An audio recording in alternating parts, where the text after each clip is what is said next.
오늘 주실 하나님의 말씀 창세기 10장 1절부터 32절까지 말씀입니다.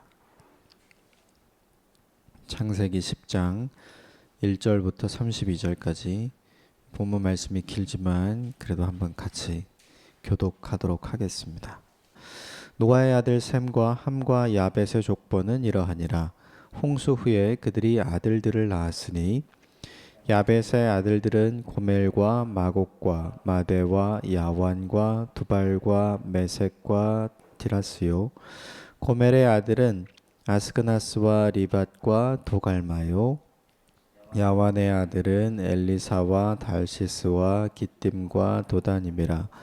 이들로부터 여러 나라 백성으로 나뉘어서 각기 언어와 종족과 나라대로 바닷가의 땅에 머물렀더라. 함의 아들은 구스와 미스라임과 붓과 가나안이요. 구스의 아들은 스바와 하윌라와 삽다와 라마와 삽드가요. 라마의 아들은 스바와 드단이며 니므롯을 낳았으니 그는 세상의 첫 용사라. 그가 여호와 앞에서 용감한 사냥꾼이 되었으므로 속담에 이르기를 아문은 여호와 앞에 니므롯과 같이 용감한 사냥꾼이로다 하더라. 그의 나라는 시날 땅의 바벨과 에렉과 아갓과 갈레에서 시작되었으며 그가 그 땅에서 아수르로 나아가 니느웨와 르호보딜과 갈라와 및 니느웨와 갈라 사이에 레센을 건설하였으니 이는 큰 성읍이라. 미스라임은 루딤과 아나밈과 르하빔과 납두힘과 바루도심과 가술루힘과 갑도림을 낳았더라. 가슬루힘에서 블레셋이 나왔더라. 가나안은 장자 시돈과 헷을 낳고 또 여부스 족속과 아모리 족속과 기르가스 족속과 히위 족속과 알가 족속과 신 족속과 아르와 족속과 스말 족속과 하마 족속을 낳았더니 이후로 가나안 자손이 족속이 흩어져 나아갔더라. 가나안의 경계는 시돈에서부터 그라를 지나 가사까지와 소돔과 고모라와 아드마와 스보임을 지나 라사까지였더라. 이들은 함의 자손이라 각기 족속과 언어와 지방과 나라대로였더라. 셈은 에벨 온 조상의 자손이요 에벳의 형이라. 그에게도 자녀가 출생하였으니 셈의 아들은 엘람과 아수르와 아르박삿과 롯과 아람이요. 아람의 아들은 우스와 훌과 게델과 마스며 아르박삿은 셀라를 낳고 셀랄은 에벨을 낳았으며 에벨은 두 아들을 낳고 하나의 이름을 벨렉이라 하였으니 그때 세상이 나뉘었으며 벨렉의 아우의 이름은 욕단이며 욕단은 알모닷과 셀렙과 하살마웻과 예라와 하도람과 우살과 디글라와 오발과 아비마엘과 스바와 오빌과 하윌라와 요밥을 낳았으니 이들은 다 욕단의 아들이며 그들이 거주하는 곳은 메사에서부터 스발로 가는 길의 동쪽 산이었더라. 이들은 셈의 자손이니 그 족속과 언어와 지방과 나라대로였더라. 함께 읽겠습니다. 이들은 그 백성들의 족보에 따르면 노아의 자손의 족속들이요 홍수 이후에 이들에게서 그 땅의 백성들이 나뉘었더라. 아멘. 할렐루야. 오늘 본문은 계속 사람의 이름만 나옵니다. 이런 본문이 나올 때 큐티를 하게 될 때 가는 어려움이 있어요. 뭐냐면 적용할 점을 못 찾는다는 거죠. 그래서 적용 강박증을 버리셔도 되는 본문입니다. 내가 뭘 여기서 발견하고 뭘 적용해야 될까를 고민하지 않으셔도 되겠습니다. 몇 가지만 좀 본문에서 좀 살펴보려고 하는데요. 1절 말씀 다시 한번 읽어보겠습니다. 1절 시작. 노아의 아들 셈과 함과 야벳의 족보는 이러하니라. 홍수 후에 그들이 그 아들들을 낳았으니 거기 홍수 후에라는 거에 밑줄을 그으시고 뭔가 표시를 좀 해놓으십시오.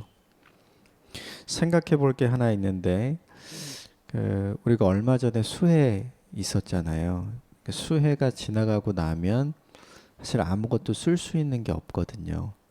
그런데 이제 오늘 본문에 등장하는 홍수는 우리가 경험한 수해보다 훨씬 더 큰 홍수였기 때문에 사실은 쓸 수 있는 것이 아무것도 없는 상황인 거죠. 홍수가 지나가면 땅이 다 황망해집니다. 그러면 뭐 있던 집 뭐 이런 거 다 없어졌겠죠. 그러면 이제 이 사람들이 어디에서 살 것이며 또 땅은 또 어떻게 개간을 할 것이며 또 먹고 살아야 되니까 또 농사 지어야 되잖아요. 그러니까 할 일이 굉장히 많은 거죠. 그러면 그럴 때 과연 사람들은 아이를 낳겠는가? 잘 안 낳으려고 하죠. 근데 오늘 본문에 보면 홍수 후에 그들이 그들의 자녀들을 낳았다 이렇게 기록을 한 걸 보면 이들이 본인이 먹고 살기도 힘든 시기에 보통은 누가 자녀를 이렇게 가지려고 하겠어요? 그럼에도 불구하고 자녀를 낳아 기른 거죠. 그 이유가 뭐냐 하면 아무것도 살아남지 못한 홍수 속에서 그들을 살려주신 하나님의 은혜가 어떤 건지 알았기 때문입니다. 하나님이 말씀하신 대로 행하면 산다. 그래서 홍수 이후에 하나님께서 이들에게 말씀하신 가장 첫 번째 명령이 뭐였냐면 8장 17절에 보면 생육하고 번성하라 라는 말씀을 하세요. 그러니까 하나님이 노아와 노아의 가족을 이제 방주에서 나가라 라고 이야기하고 방주 안에 있는 모든 동물들도 밖으로 내보내게 해라 라고 이야기하면서 하나님 말씀하신 게 생육하고 번성하라. 그래서 그 말씀대로 지금 뭘 하는 거냐면 실천을 하고 있는 거죠. 이게 우리들이 생각해 봐야 돼요. 그 상황은 뭔가를 실천할 만한 상황이 아닌데도 불구하고 말씀대로 실천할 때 하나님께서 그 말씀에 책임져 주시는 것을 경험하게 될 줄 믿습니다. 오늘 본문에 누가 낳고 누가 낳고 누가 낳고 누가 낳고 근데 오늘 본문에 중요한 게 죽음은 기록되어 있지 않아요. 그러니까 이 사람들이 다 태어나서 제 수명을 다 산 것이죠. 그것을 바라보는 믿음이 없었다면 이 자녀들을 낳을 수 없었겠죠. 우리들에게 주는 교훈이 하나 있다면 이것입니다. 하나님의 말씀을 믿고 살아가는 것이 성도에게 요구하는 하나님이 원하시는 일이다. 하나님의 약속의 말씀을 믿고 살아갈 때 그 하나님께서 약속의 사람들을 책임져 주신다. 하나님께서 우리 모두를 책임져 주실 줄 믿습니다. 그리고 무엇보다 하나님께서 이 본문에 등장하는 자녀들처럼 우리의 자녀들도 책임져 주실 줄 믿습니다. 우리가 이 족보를 보기 때문에 뭐 누가 있고 누가 있고 누가 있고 이게 사실 우리가 우리 집안 족보도 잘 안 보잖아요. 네. 그래서 족보를 볼 때 당하는 어려움이 있어요. 그래서 오늘 본문은 어제 등장했던 본문과 연결지어서 어제 본문에 등장했던 야벳, 셈, 함 이렇게 세 사람과 연결지어서 큐티하시면 그러면 좋을 것 같아요. 본문 2절 말씀 같이 한번 보겠습니다. 본문 2절 시작. 야벳의 아들은 고멜과 마곡과 마대와 야완과 두발과 메섹과 다라스요. 거기 야벳의 아들은 이라고 되어 있는데 뭔가 표시를 해 주십시오. 어제 본문까지는 노아의 아들이었어요. 그런데 이제는 누군가의 아버지로 살아가게 되죠. 그러니까 그만큼 성장하고 성숙했다는 의미가 됐을 건데 어제 본문과 연결해서 좀 보면 야벳이 잘한 일이 무엇인가를 생각해 봐야 돼요. 그 노아가 술방에서 이렇게 술을 이렇게 많이 먹고 만취한 상태로 그가 벌거벗고 있었죠. 그런데 둘째 아들 함이 그 장면을 보고 첫째 형 셈과 그리고 동생 야벳에게 가서 그 내용을 다 이야기해 주는 장면이 어제 등장하잖아요. 그런데 그 장면에서 야벳이 잘한 것이 무엇이었는가? 간단합니다. 형 셈과 같이 있었다는 거예요. 형이 두 사람이죠. 그러니까 선택할 수 있어요. 누구와 함께 있고 누구와 가까이 지낼 것인가. 만약에 함과 가까이 있고 함과 그 자리에 있었다면 아마 이 험담을 한 당사자는 한 명이 아니라 두 명이 됐을 수도 있거든요. 만약에 함과 같이 있었다면 어떻게 되었을까를 우리는 곰곰이 생각해 봐야죠. 그렇다면 이 야벳이 주는 교훈, 그것은 무엇이냐면 내 옆에 누가 있는가가 굉장히 중요하다는 거죠. 내 옆에 누가 있는가. 왜냐하면 그것이 우리에게 영향을 미치기 때문이죠. 또 하나, 내 옆에 누가 있더라도 중요한 건 뭐냐면 내가 그것을 닮을 것인가 안 닮을 것인가, 내가 그걸 따라할 것인가 따라하지 않을 것인가 하는 선택의 결정이 나에게 달려 있거든요. 야벳은 함의 이야기를 듣고 함처럼 할 수도 있었고요. 그리고 이제 뒷걸음질 쳐서 그 장막 안으로 들어가서 그 아버지의 허물을 덮어준 샘처럼 할 수도 있었어요. 그러니까 둘 중에 이것 할 수도 있었고 저것 할 수도 있었는데 야벳은 그냥 이 샘과 함께 아버지의 허물을 덮어주는 일을 하죠. 그러니까 무엇을 닮을 것인지를 잘 선택한 거죠. 네, 이게 우리에게 주는 교훈이 있다면 내 옆에 누가 있는가, 이게 굉장히 중요하고 내가 그를 닮을 것인가 닮지 않을 것인가 선택하는 일이 우리에게 중요하죠. 결국 어제 본문에 축복받은 야벳의 자녀들이 오늘 본문에 쭉 기록이 되어 있고요. 그리고 각기 언어를 사용하는 종족으로 발전했다. 이렇게 오늘 본문이 마무리를 하죠. 중요한 포인트는 어제 본문과 연결을 해서 두 가지를 적용하셨으면 좋겠어요. 말씀드린 것처럼 내 옆에 누가 있는가를 살피고 내가 그를 닮을 것인가 그를 따라할 것인가 말 것인가를 잘 결정하는 사람이 되는 것입니다. 오늘 본문에 특이하게 함의 자녀들을 이야기하면서 니므롯에 대한 이야기가 등장을 해요. 계속 누가 낳고 누가 낳고 누가 낳고 이런 얘기만 나오다가 니므롯에 관한 이야기는 총 4절 5절을 할애해서 쭉 하고 있거든요. 그러니까 니므롯이 어떤 사람인지 아는 것이 중요합니다. 8절을 보십시오. 8절 같이 읽겠습니다. 시작. 구스가 또 니므롯을 낳았으니 그는 세상의 첫 용사라. 그 니므롯이라고 되어 있는데 각주를 보면 반역자 또는 대적자라는 뜻이다 라고 되어 있죠. 이게 니므롯이라는 이름의 뜻이에요. 그리고 그가 세상의 첫 용사라고 되어 있는데 우리말 번역에 용사, 영어 번역에 Mighty Warrior 이렇게 되어 있는데요. 좀 정확하게 표현하자면 포악한 사람이라는 뜻입니다. 그러니까 뭐든지 힘으로 해결하는 사람. 이 사람이 누구였냐면 니므롯이었는데 그 니므롯이 가진 땅이 굉장히 넓었어요. 10절부터 12절까지가 니므롯이 가진 땅이 나오고요. 그리고 그 땅의 특징을 12절 제일 마지막에 큰 성읍이다 이렇게 이야기했죠.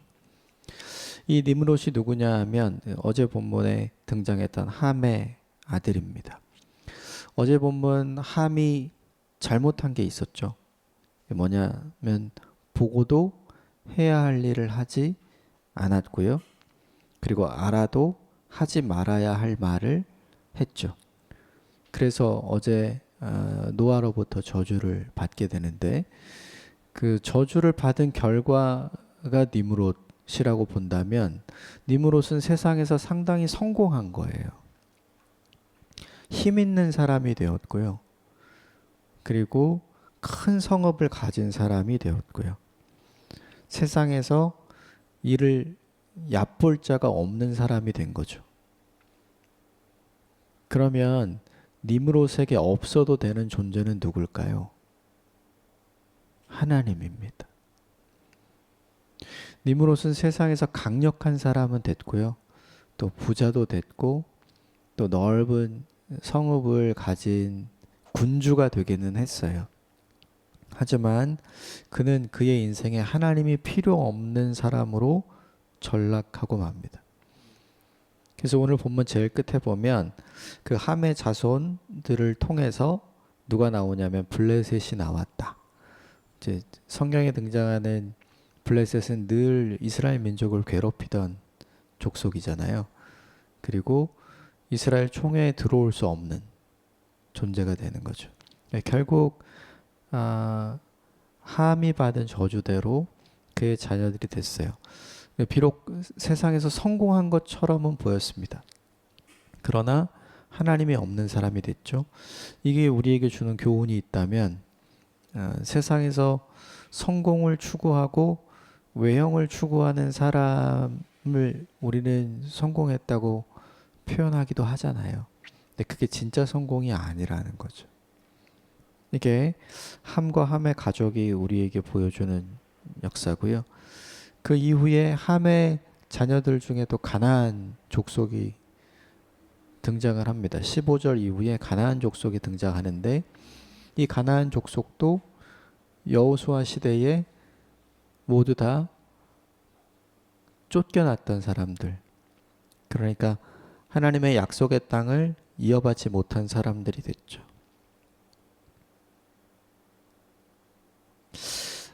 넘어가서 마지막으로 21절 이후에 셈과 셈의 자녀들의 모습을 좀 보면, 셈은 어제 본문에서 잘한 게 있죠.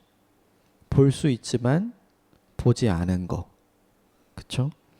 그리고 보지 않고도 해야 할 일을 묵묵하게 잘 한 게 셈이 어제 본문에서 잘한 거죠. 네, 추가적으로 보면 셈이 잘한 게 몇 가지 더 있어요. 하나는 동생을 의로운 길로 인도했던 것이죠. 그러니까 야벳에게 우리 함께 가서 아버지의 허물을 덮어주자 라고 이야기하고 같이 들어갔기 때문에 동생을 의로운 길로 인도했던 것이 너무나 잘했던 거고요. 무엇보다 셈이 가장 잘한 것은 뭐냐 하면 해야 할 일과 하지 말아야 할 일을 잘 구별했다는 거죠. 그러니까 분별력이 있었던 사람이라는 거예요. 이 분별력이 있었던 셈이 결국은 이 족보 아래서 이제 드디어 아브라함이 등장을 하게 되고요. 11장에서 바벨탑 사건 이후로 등장하는 이제 아브라함의 이야기가 시작되잖아요. 그 아브라함이 바로 이 셈의 자손들 중에 한 사람으로 등장을 하게 됩니다. 이 셈의 자녀들 통해서, 그리고 셈을 통해서 우리들에게 적용할 수 있는 거, 뭐 셈이 잘한 일 많지만 저는 요거 한 가지 기억하시면 좋겠어요. 오늘도 내가 해야 할 일과 내가 하지 말아야 할 일을 잘 분별하고 구분하는 인생을 사는 것. 우리 마지막 절 32절 같이 한번 읽어보겠습니다. 32절 시작. 이들은 그 백성들의 족보에 따르면 노아의 자손의 족속들이요 홍수 이후에 그들에게서 그 땅의 백성들이 나뉘었더라. 야벳에게도 이런 기록이 있고요, 함에게도 이런 기록이 있고, 그리고 셈에게도 다 이런 기록이 있죠.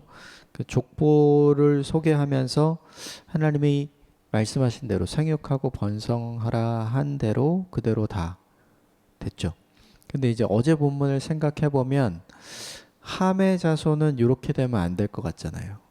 그런데 함의 자손도 번성했죠. 이게 뭘 의미하는 거냐 하면 하나님은 여전히 변함없이 함의 하나님이기도 했다는 걸 보여주는 거죠. 네. 그럼에도 불구하고 함과 함의 자녀들은 하나님이 필요 없는 사람으로 계속해서 살아가죠.